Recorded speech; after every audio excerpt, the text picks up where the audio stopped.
Happy Feast Day, everybody.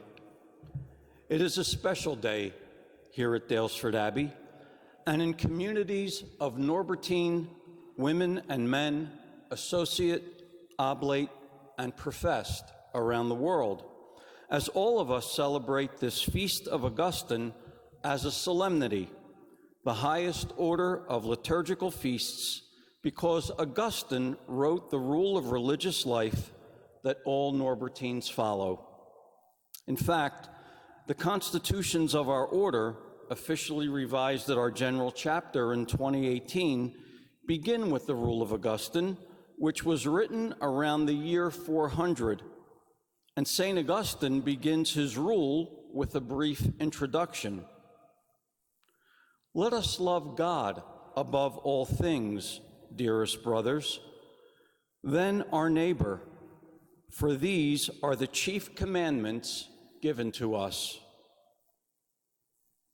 The way I see it is that love of God and neighbor is the spirit of the rule of religious life we Norbertines follow. And as the rule introduces our constitutions, love of God and neighbor is to be the very spirit which is to animate the structure and procedures of our day-to-day life. In fact, Augustine immediately continues from that brief introduction. The first purpose for which you have come together is to live in unity in the house and to be of one mind and one heart on the way to God. A quote taken from the Acts of the Apostles, chapter 4, verse 32. The rest of Augustine's rule flows from that starting point. How appropriate it is that Augustine begins his rule with the call to love God and neighbor. Most often in art and iconography, Augustine is pictured with a flaming heart because Augustine himself, an ardent and passionate lover of God and neighbor, and being very human like us, that ardent and passionate love was a work in progress. Before his conversion in his 30s, Augustine fathered a son, Deodatus, born of a relationship he had with a woman for many years. Like the Rule of Augustine, our second reading today is also a call to love one another, because love is of God. In fact, God is love. And the most profound way God has shown his ardent and passionate love for us is by gifting us with Jesus the Son and sending the Holy Spirit.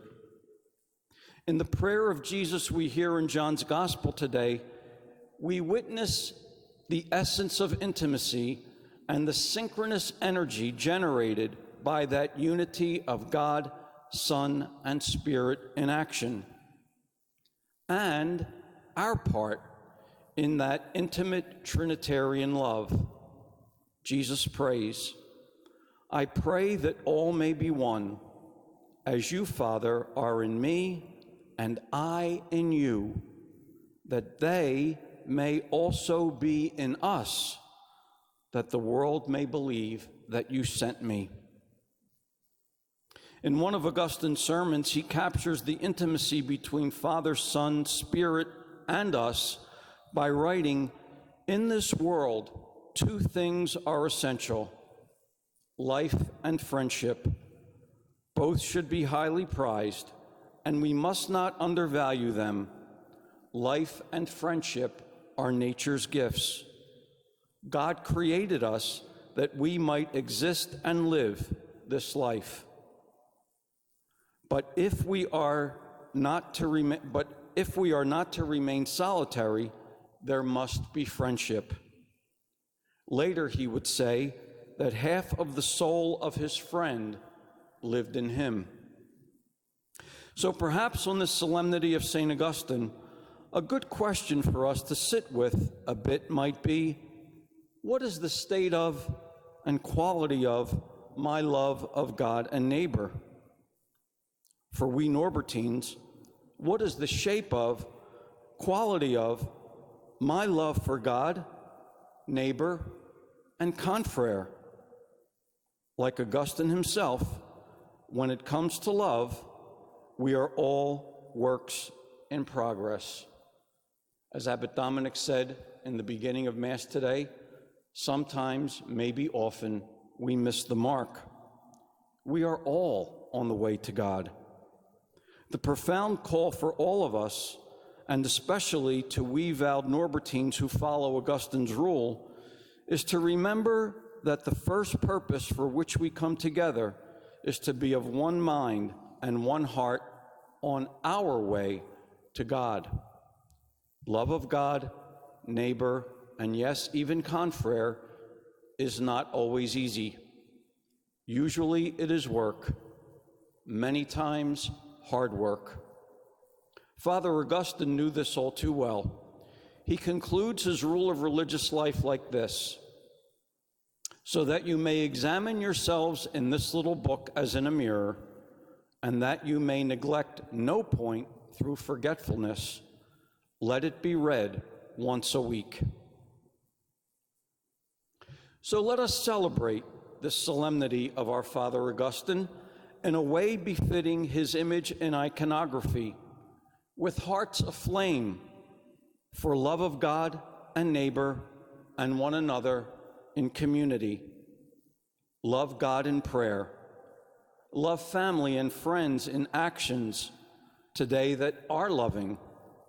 And most importantly, if and when we recognize a person with whom our love needs to be perfected in pursuit of oneness of mind and heart, let us take a step closer to that brother or sister with God's help and the inspiration of St. Augustine. We can never be done with love. As St. Paul writes in his first letter to the Corinthians, chapter 13, verse 13, in the end, three things remain: faith, hope, and love. The greatest of these is love. I'll close with the words from the Confessions of St. Augustine, which we read at last night's Office of Vigils, that express God's pursuit of Augustine and his all-consuming response. Late have I loved you, O beauty so ancient, O beauty so new. Late have I loved you. You have called, you have cried, and you have pierced my darkness. You have radiated forth, you have shined out brightly, and you have dispelled my blindness. You have sent forth your fragrance, and I breathed it in, and I pant for you. I have tasted you, and I hunger and thirst for you. You have touched me, and I ardently desire your peace. And so we go on this great day, nourished by word and sacrament, to continue our pursuit towards oneness of mind and heart on our way to God.